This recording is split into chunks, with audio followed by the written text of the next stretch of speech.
क्या black Scorpio गाड़ी को सफ़ेद फॉर्च्यूनर कार ने 5 से अधिक बार बत्ती बताकर कुछ संकेत किए थे?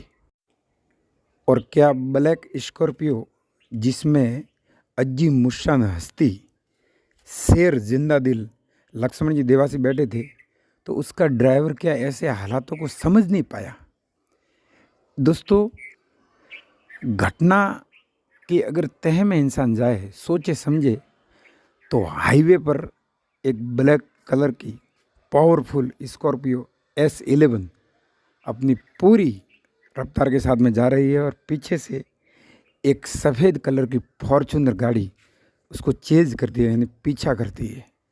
कुछ देर तक ये रस्साकसी चलती है और संभवतः उसको रोकने के लिए, उसको यानी ब्लैक स्कॉर्पियो को रोकने के लिए वाइट कलर की फॉर्च्यूनर कार वाले ने आड़े टेढ़े मेढ़े तिरछे कई तरह के हथकंडे अपनाए।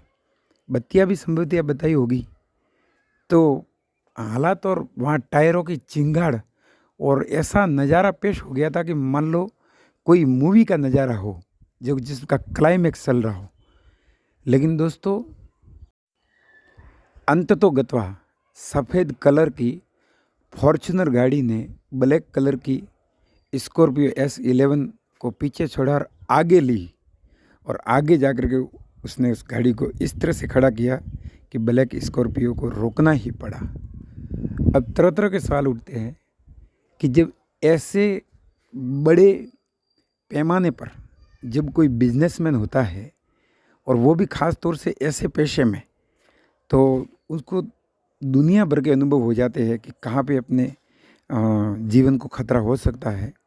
तो क्या लक्ष्मण जी देवासी को ऐसा महसूस नहीं हुआ? साथियों, लक्ष्मण जी देवासी कोई एरे गहरी हस्ती नहीं थी।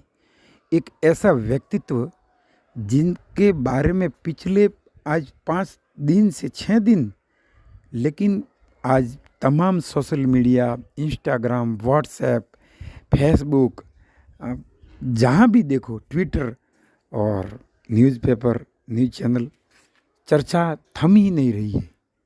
तो दोस्तों, क्या लक्ष्मण जी देवासी को जीवन के ये अनुभव, ये थपेड़े जो उन्होंने खाए थे, जो अर्श से फर्श से अर्श तक, ज़मीन से आसमान तक की सफलता अर्जित की थी, तो क्या वो अनुभव उनको महसूस नहीं हो रहा था? साथियों, लक्ष्मण जी देवासी को सब ये मालूम था। लेकिन साथियों, एक बात और है कि ऐसे जब मामले होते हैं, यहाँ पे एक बात मैं और ज़रूर कहना चाहूँगा। आज कुछ चर्चा हुई कि अगर कोई ऐसे व्यवसाय में है जिसमें पल पल पे इंसान को सतर्क रहना पड़ता है, तो साथियों एक बुलेट प्रूफ गाड़ी भी आती है। अगर सोचो साथियों, बुलेट प्रूफ गाड़ी होती तो लक्ष्मण देवासी को क्या होता? कुछ भी नहीं होता। बुलेट प्रूफ गाड़ी। और साथियों, फिर इसमें कोई कहते हैं कि बुलेट प्रूफ गाड़ी कितनी हो, लेकिन आखिर तो उनको उतरना तो कहीं न कहीं पड़ता है, तो रिस्क होता है। तो साथियों, बुलेट प्रूफ जैकेट भी आता है। तो ये सारी चर्चाएँ कई लोगों के बीच में हो रही थी और ये सवाल और जवाब हो रहे थे। लेकिन साथियों, ये भी कहा गया कि होने को कौन टाल सकता है? जो होना है वो तो क्या होकर के ही रहेगा, और होए वही जो राम रचि राखा। तो साथियों, यहाँ पे कई प्रकार के तर्क वितर्क सारे चल रहे थे। लेकिन ये ज़रूर बात है कि जैसे असदुद्दीन ओवैसी, जो कि एक बड़े सियासतदान है, राजनेता है, उनके ऊपर भी एक बार ऐसा ही माजरा पेश आया था। लेकिन उनका जो ड्राइवर था, जो गाड़ी का चालक था, वो बहुत ही ऐसे मामलों को कंट्रोल करना जानता था, और उसने ऐसे वैसे करके ज्यों त्यों करके गाड़ी निकाल ली।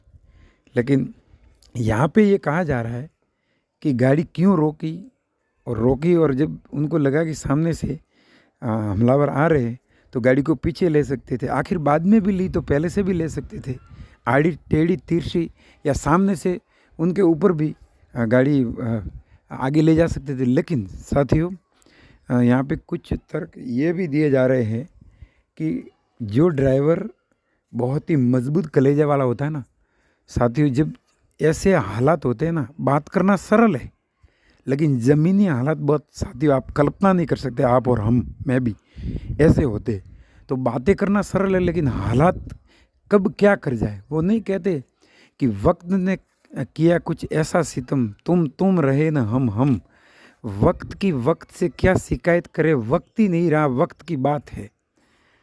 हमने जिस इंसान को आसपास के एरिया में नहीं बल्कि कई स्टेट में एक दबंग, धाकड़, ठसक और धमकदार व्यक्तित्व के रूप में देखा, वो इस तरह से ऐसे हालातों में और अचानक एकाएक हम सब के बीच में से चले जाएंगे, क्या कोई सोच भी सकता था ऐसा साथियों?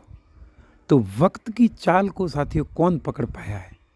लेकिन एक बात ज़रूर है साथियों कि मैं पुनः कहना चाहूँगा एक बात को कि टाड़ी टले और बाड़ी बड़े, अपने यहाँ कहते हैं कि टलने से बला टल जाती है और जलाने से जल सक। तो बहुत सारी चीज़ें इसमें थ्योरियाँ सामने आ रही है, बहुत सारे।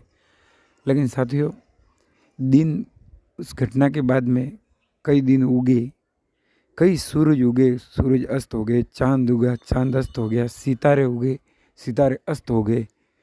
लेकिन चप्पा चप्पा पत्ता, वो कहते हैं कि पत्ता पत्ता बूटा बूटा हाल हमारा जाने है।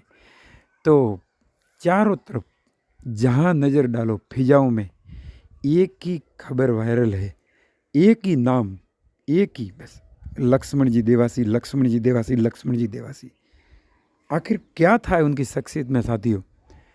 तो लक्ष्मण जी देवासी, जिनके बारे में मैं कहना चाहूँगा एक कवि के अल्फाज कि ये कौन याद आया कि आँखों में आंसुओं की बरसात सी होने लगी और दिल के सोए हुए तारों में यादों की जमावट सी होने लगी। किसके ख्वाबों में यादों का एक पथ सा जाग उठा और मन के प्रत्येक कोने कोने में आंसू का एक मान लो दरिया सा जाग उठा। साथियों, ये तो तय है कि हर से उनके जमात की आयनादार है, हर से पुकारती है, लक्ष्मण जी देवासी आप लाजवाब थे, आप लाजवाब थे, आप लाजवाब थे। साथियों, लक्ष्मण जी देवासी सफ़ेद कलर और उसमें देवदूत जैसे लगते थे। एक गांवों का जो प्राकृतिक सौंदर्य उनमें था, क्योंकि देवासी जात रबारी जो होते, राय का मालधारी, बचपन से शुद्ध खान पान, शुद्ध घी दूध खाने वाले, और कहते हैं कि दोस्तों घी और दूध ये दिव्य पदार्थों में आते हैं, देवता लोगों का ये भोजन माना जाता है। तो रबारी वैसे भी ज़्यादातर जो परालौकिक एहसास हुए, जो कहते हैं कि परमात्मा के आत्म साक्षात्कार, अपने मारवाड़ी में कहते हैं कि भगवान मिले, तो ज़्यादातर देवासी इन घटनाओं के साक्षी रहे, देवी देवता के वगैरह। तो खैर ये तो गूढ़ी बातें, गहरी बातें हैं। लेकिन एक बात मैं बड़ी ही गहरी बात बताना चाहूँगा साथियों कि लक्ष्मण जी देवासी, इतना उनको पशु पक्षियों से, इंसानों से इतना प्यार था कि कई बार दोस्तों वो चेयर पे बैठते थे तो गौरैया आकर के उनके कंधों पे बैठ जाती थी, चिड़िया उनके सिर पे आकर के बैठ जाती, इतना प्यार। और वो बिल्कुल बिना हिले डुले एक अलमस्त किस्म के इंसान थे। यूँ तो वो सांसारिक थे, लेकिन यूँ बिल्कुल जैसे कोई संन्यास्त इंसान हो, मौन सन्यासी जैसे हो। तो वहाँ पे उनके आसपास उनको हरियाली से, प्रकृति से बेपनाह प्यार था। तो जहाँ भी घूमने जाते, कई बार तो हाईवे पर जब कोई बहुत ही खूबसूरत, मान लो कोई वादी है, हरियाली है, प्रकृति है, बर्फीली वादी है, फूलों के रास्ते, तो वहाँ पे गाड़ी को रोक के काफ़ी देर तक वो देखते रहते थे। तो आसपास के लोग भी सोचते थे कि यार इनमें कितने किस्म के इनमें गुण हैं। तो साथियों, कैसा अद्भुत व्यक्तित्व, उनके व्यक्तित्व के अनसुलझे और दिव्य राज में बता रहा साथियों, एक ऐसे अद्भुत व्यक्तित्व जो यूँ संसार के हर पथ पर वो चले और पूरे सांसारिक होते हुए भी, लेकिन जैसे कोई मौन सन्यासी हो। और उनके चेहरे की जो दिव्य मुस्कान, जो आप फोटो देख रहे पिछले 4-5 दिन से, जो जैसे लगता ही नहीं कि वो चले गए। उनके जब परिवार के बारे में सोचते हैं साथियों, तो मन में एक अथाह पीड़ा होती है कि जैसे एक अपने शरीर का अंग टूट के चला गया हो, जैसे अपनी बाँह टूट के चली गई हो। ऐसा एक दो नहीं बल्कि सैकड़ों लोगों को महसूस हो रहा है। और जिनसे लक्ष्मण जी देवासी का कोई खास कनेक्शन नहीं था, लेकिन वो लोग भी, ये नाम, ये हस्ती इनके बारे में सुन के वो लोग भी एक से ज़्यादा मर्तबा भावुक हुए, आंखों में आंसू आए हैं।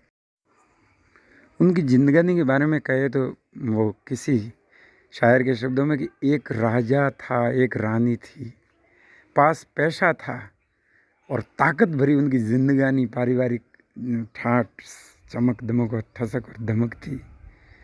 और क्या हस्ती थी साथियों, जब आप मेरे इस वीडियो को देख रहे हैं तो मेरे इस चैनल को सब्सक्राइब करें और वीडियो को आगे से आगे भेजें। साथियों, आप मेरे इस चैनल में ऐसी ऐसी घटनाएं, ऐसी बातें मैं आपको बोलता रहूँगा जो आपके भीतर के दिल के तारों को टच करेगी और आपके जीवन में निसंदेह दया, करुणा, मोहब्बत, प्यार, स्नेह, देवत्व का एक आपको एहसास करवाएगी और आपके जीवन को परिवर्तित करने में सहायक होगी। अगर मेरे से बोलने में कोई भूल हुई हो, त्रुटि हुई हो, गलती हुई हो तो मैं दोनों हाथ जोड़ के आपसे माफ़ी मांगता हूँ। पुनः कहता हूँ साथियों कि मेरे इस चैनल को सब्सक्राइब करें, लाइक करें, लिंक को आगे से आगे शेयर करें। साथियों, अंत में लक्ष्मण जी को याद करके कुछ लोग कहते हैं कि यार इतने ही दिन उनके इस संसार में थे, किस्मत की बात है। साथियों, क्या किस्मत, मैं तो ये कहूँगा कि किस्मत का है नाम मगर काम है दुनिया वालों का, फूंक दिया है चमन हमारे ख्वाबों और ख्यालों का। जी करता है साथियों फूट फूट के रोए और अपने अरमानों को कहीं न कहीं जैसे मान लो सोए। लक्ष्मण जी देवासी, आपके चाहने वाले रो रहे हैं। गलियाँ, चौबारे, मकान, दुकान, सारी दुनिया, धरती, आसमान आपको याद कर रहा है। हो सके तो लौट के आना।